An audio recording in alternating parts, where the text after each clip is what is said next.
అల్లం వెల్లుల్లి పేస్ట్ చాలా ఈజీగా కొట్టుకోవాలంటే ఇలా ఒకసారి ట్రై చేయండి. ఈ చిన్న ట్రిక్స్‌తో చాలా ఈజీగా అల్లాన్నయితే క్లీన్ చేయొచ్చు. ఏం లేదండి, మనం బజార్ నుంచి తెచ్చిన అల్లాన్ని కనీసం ఒక 1 అవర్ పాటు ఫ్రిడ్జ్‌లో పెట్టేసేయండి.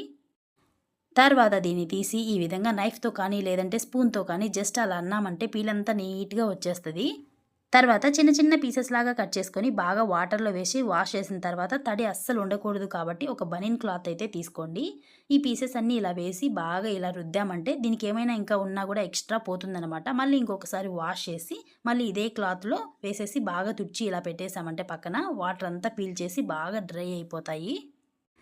తర్వాత తెల్లగడ్డలైతే తీసుకున్నాను. వీటిని మిక్సీ జార్‌లో వేస్తున్నాను పీల్ తీకోకుండా. జస్ట్ ఒక్కసారి లైట్‌గా అలా తిప్పామనుకోండి, మనకు పైపైన పొట్టంతా పైకొచ్చేస్తది. ఈ విధంగా ఈజీగా క్లీన్ అయిపోతాయి.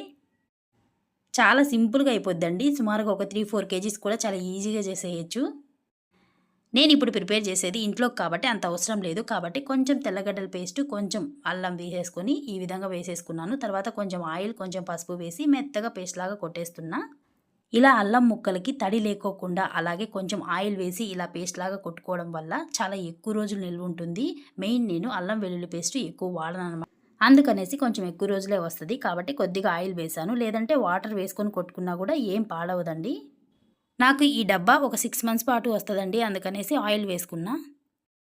ఇలా ప్రిపేర్ చేసి పెట్టుకున్నారంటే ఎన్ని నెలలైనా అస్సలు పాడవదు. అస్సలు స్మెల్ రాదు. అలాగే అసలు బ్లాక్ గూడా అవ్వదు.